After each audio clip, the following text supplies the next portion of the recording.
You were there from day one of SG-1. I didn't know until like the last time that we talked that you were one of the Jaffa guards in the prison marching down on Teal'c before he turns.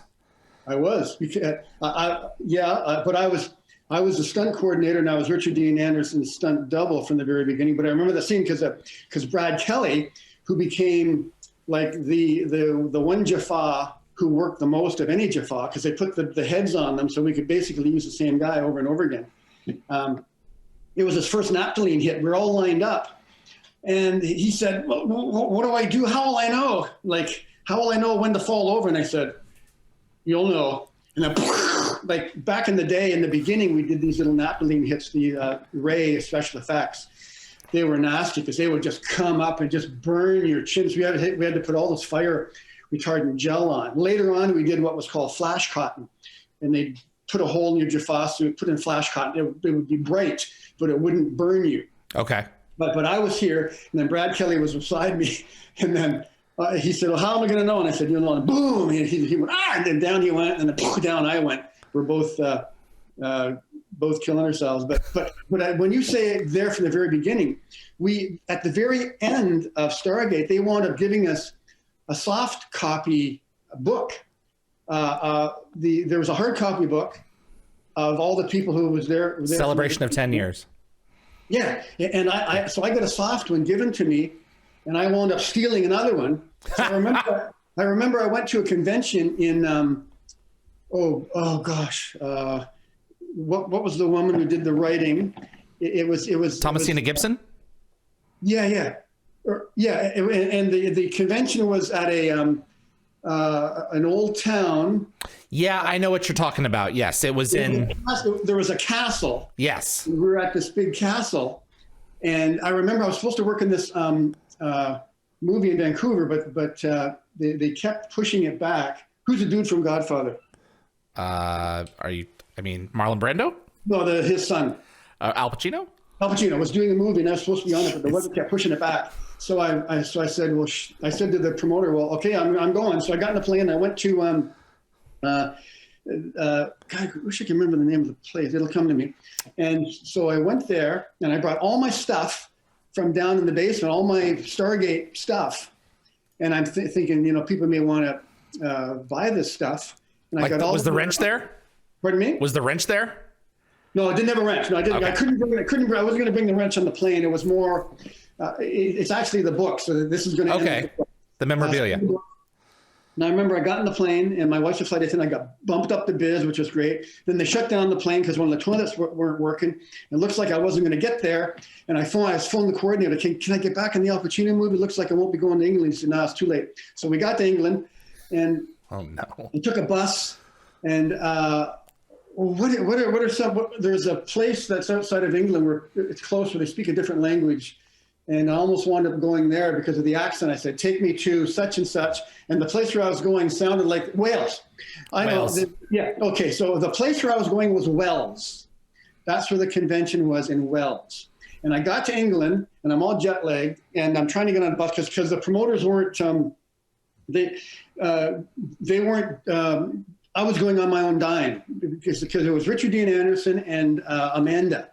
And I thought, well, they didn't have any money for me, so I thought I'm going to go anyways, and I'll just make some dough on my signage. Yeah.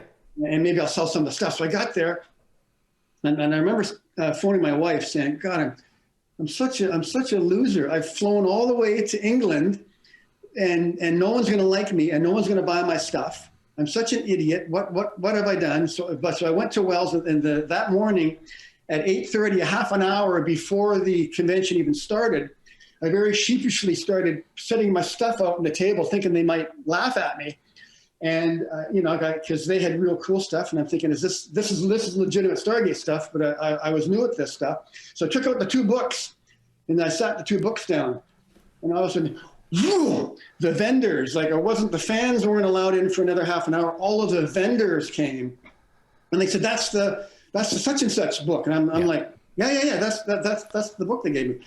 And they're like, well, what do you want for it? I'm like, oh. And then I'm thinking, okay, well, so I sold it to the one guy for such and such, and he did it so quickly. another guy came for the other one, so I like tripled the price for the other one. He didn't even blink, and he took that one. I'm thinking I could have charged him 10 times as much. And then all of my stuff, everything was sold before the doors even opened at 9 o'clock. Oh my God! The vendors took it all. From the vendors took it all. So all I had left were pictures to be signed. But now, instead of being a loser, I'm like not a loser. I've got my pocket full of cash, and now I'm not a loser. So now the doors open. I got a big smile on my face because I'm no longer a loser, and because it was only Richard and Amanda, I had like 8 million people. It was, what was that Jim Carrey show where he was in a town and they were shooting him on camera and he didn't realize he was on camera? Oh, the Truman Show. The what? The Truman Show. Yeah, so I felt like the Truman Show because everywhere I went in Wells for that weekend, there's like 1,000 Stargate fans there, and a very small town. They were everywhere. So I'd walk into Starbucks for a coffee, and there'd be 40 Stargate people going, "Hey, Siler!" Siler. Yeah.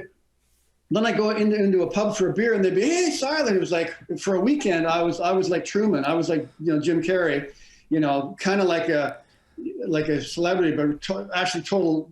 Not loser. Now I'm no longer. I was a loser. Now I'm not a loser.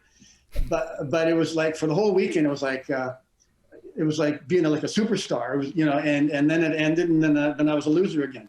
No, there is something. I mean, obviously you were at a convention, but yes. I mean there is something about Stargate in Europe where, I mean, you tap every third or fourth person, they're going to know exactly what it is and have seen it. What do you think it is that makes this franchise so enduring? I know I've asked you the question before, but I'd like to hear it again. I don't know if I've ever answered it properly. I literally have no idea. I mean, I jokingly said that a lot of people in England didn't have cable, and it was the only show that was on TV, and that's the only reason they watched it. But I hope that's not the reason. Even if it was, who cares?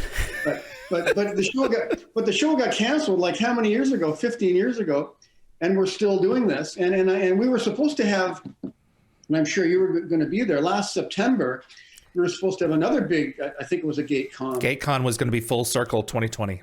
Yeah, and that would have been great. And of course, it didn't happen because of COVID. So it's still, and I don't know what's going to happen in the future. But if they didn't have the one in September, maybe they'll have one next September. Who knows? But so the why of it, I don't know.